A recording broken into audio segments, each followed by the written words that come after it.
கிளாம்பாக்கம் பேருந்து முனையத்திலிருந்து தென் மாவட்டங்களுக்கு செல்லும் அரசு பேருந்துகளின் எண்ணிக்கையை அதிகரிக்க வேண்டுமென பயணிகள் கோரிக்கை விடுத்துள்ளனர். கிளாம்பாக்கத்தில் புதிதாக திறக்கப்பட்ட பேருந்து முனையத்தில் அரசு பேருந்துகள் போதிய அளவு கிடைக்காததால் தனியார் பேருந்துகளில் 900 ரூபாய்க்கு மேல் 2 மடங்கு கட்டணம் கொடுத்து பயணிக்க வேண்டிய நிலையில் பொதுமக்கள் உள்ளனர்.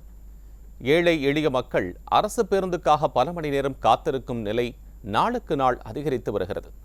விடியா திமுக அரசு ஊழல் செய்வதை மட்டும் குறிக்கோளாக வைத்துக்கொண்டு சாதாரண மக்களை வஞ்சிக்கும் செயலில் ஈடுபட்டுள்ளது. எனவே தென் மாவட்டங்களுக்கு கூடுதலாக அரசு பேருந்துகளை இயக்குமாறு கோரிக்கை எழுந்துள்ளது. டிரைவருங்க கண்டக்டருங்களுக்கு ஒரு வாட்டி இந்த பஸ் ரூட்டை கரெக்டாக போகணும் இப்படி வரணும்னு சொல்லிட்டு அவங்க முதல் சொல்லி தரணும். சரிங்களா?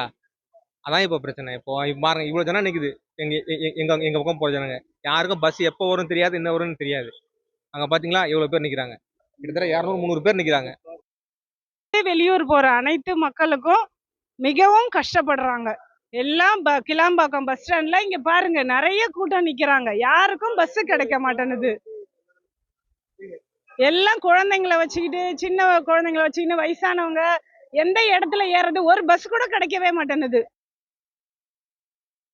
முகூர்த்த நாள்னு சொல்றாங்க, பஸ் இருக்குங்கிறாங்க, பஸ்ஸே இல்லை.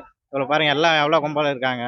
மக்களுக்கு ஏதாவது ஒரு இந்த மாதிரி நேரத்தில் எக்ஸ்ட்ரா பஸ் விடலாம், எதுவுமே செய்ய மாட்டேங்கிறாங்க.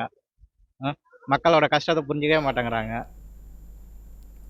கிளாம்பாக்கம் பேருந்து முனையத்தில் செஞ்சி வழியாக செல்லும் திருவண்ணாமலை செல்லும் பேருந்து செஞ்சிக்கு செல்லாது என கூறியதால் பயணிகள் வாக்குவாதத்தில் ஈடுபட்டனர்.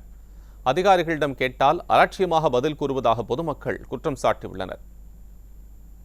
இந்த பஸ்ஸில் ஏறி உட்காந்தா 1 மணி நேரம் எடுக்குன்றாங்க. ஆனால் அந்த திருவண்ணாமலை தான் போமா, செஞ்சியில் நிறுத்த மாட்டாங்களா, திண்டிவனத்தில் நிப்பாட்ட மாட்டாங்களாம்.